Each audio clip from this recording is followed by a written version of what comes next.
Assalamualaikum warahmatullahi wabarakatuh. Bertemu lagi dengan Bapak Sopandi Hidayat. Nah, di sini kita akan belajar geografi untuk kelas 12. Untuk teori kali ini yaitu metode nilai bobot indeks tetap. Nah, pada metode ini karakteristik yang digunakan untuk membagi wilayah ditentukan terlebih dahulu, kemudian dikelompokkan untuk mempermudah perwilayahan. Nah, jadi pemerintah itu dalam menangani kemiskinan, ya, tentu saja harus dikelompokkan terlebih dahulu agar mempermudah dalam menangani kemiskinan tersebut. Nah, misalnya untuk kota dengan kelompok angka kemiskinan rendah, penanganannya harus gimana? Kelompok kota dengan kemiskinan sedang, penanganannya gimana? Kelompok kota dengan kemiskinan tinggi harus gimana, ya? Nah, di sini terdapat tabel, ya, tabel kota A sampai dengan kota I. Nah, terus angka pengangguran di tengah, ada angka pengangguran, ya, dari mulai 2% sampai dengan 4%. Terus pendapatan per kapita, ya, dibacanya ini, jadi dibacanya bukan 1.100, tapi misalnya contoh yang pertama 1.100.000 rupiah. Nah, dibacanya kayak gitu, ya.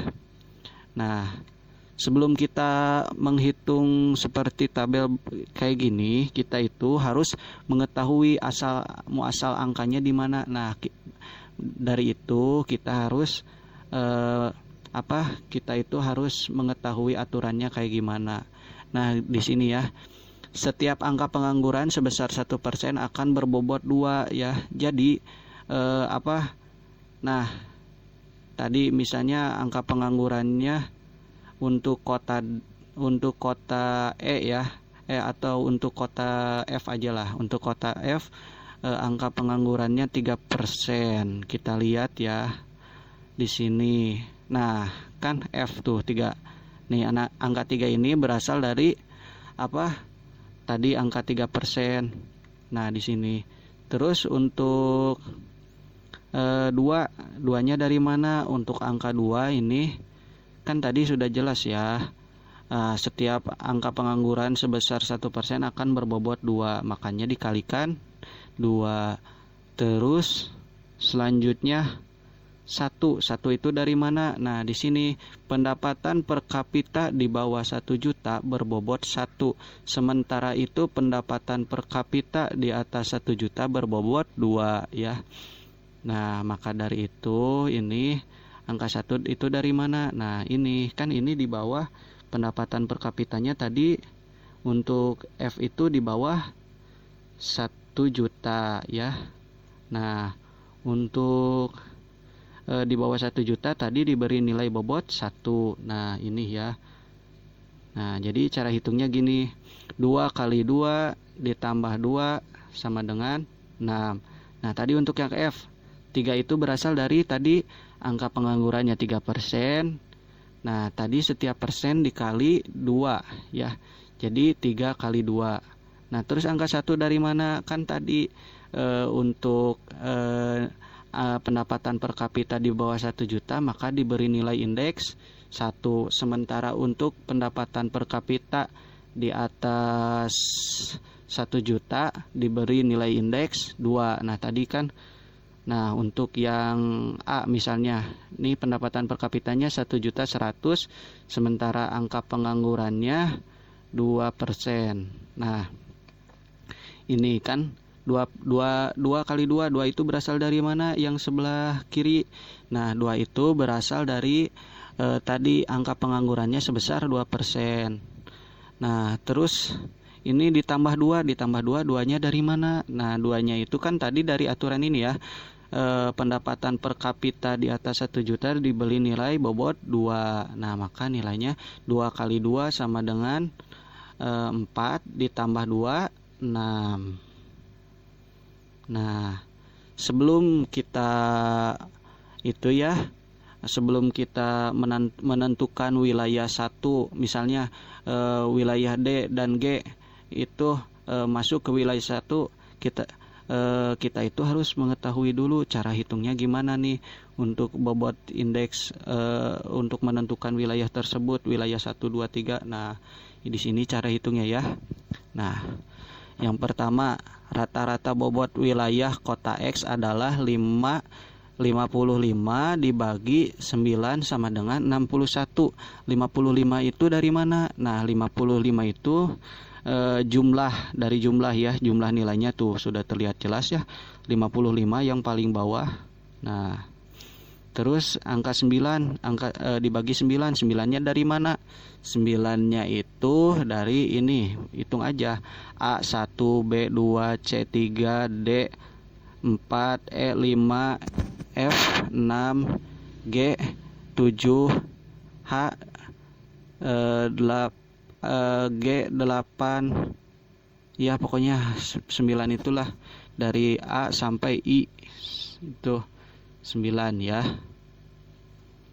jumlah itu. Jadi menghitung rata-rata kan 5 dibagi 9 sama dengan 6,1. Nah, perwilayahan A sampai I kota X berdasarkan tabel di atas dapat dibedakan menjadi 3 wilayah homogen menurut kondisi krisis ekonomi dengan standar deviasi 0,5.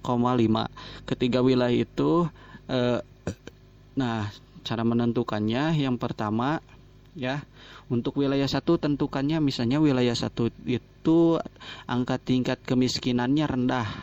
Nah, angka tingkat kemiskinannya rendah taunya dari mana? Nah, gini caranya. 6,1. Nah, di sini ya ada kan yang tadi rata-rata bobot wilayah. Nah, 6,1 dikurangi 0,5. Nah, 0,5 itu dari sini ya dengan standar deviasi 0,5 tadi ya. Nah, 6,1 dikurangi 0,5 sama dengan 5,6. Nah, terus wilayah 2 antara 5,6 dan 6,6, yaitu tadi tingkat kemiskinannya sedang ya. Jadi di tengah-tengah itu mah. Di tengah-tengah antara 5,6 sama 6,6. Nah, untuk wilayah yang ketiga yaitu wilayah tingkat kemiskinannya tinggi. Taunya dari mana? Nah, tadi 6,1 ditambah 0,5 sama dengan 6,6. Nah, di sini ya, untuk wilayah 1 D dan G dengan nilai bobot indeks di bawah 5,6. Nah, kita lihat ya. Untuk wilayah 1 kan tadi angka tingkat kemiskinannya rendah. Nah, coba kita lihat kembali tabelnya. Nah, untuk D dan G ya, D. Untuk D tadi 3 ya nilai bobotnya. Nah, ini angka tingkat kemiskinannya, tadi kebalik ya. Seharusnya angka tingkat kemiskinannya yang rendah itu tadi ada ya 5,6. Nah, ini ya, dan seterusnya. Tuh. Untuk wilayah 2 A, B, C, dan E. Nah, ini untuk yang nilai indeksnya antara 5,6,6. Nah, ini cari antara 5 dan 6,6, berarti ya angka 5. Angka 5,6 berarti yang nilainya 6 ya. Berarti C tadi T apa aja? A, B, C, E. Nah, 6 tuh. A, B, C, E tuh kan nilainya 6. Nah, ini untuk tingkat kemiskinan yang sedang.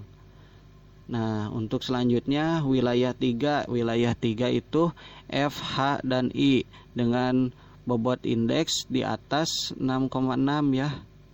Nah, tuh F 7 kan, H 7, I 9. Nah, jadi gitu cara hitungnya dan cara menentukannya ya. Ya, mungkin sekian ya untuk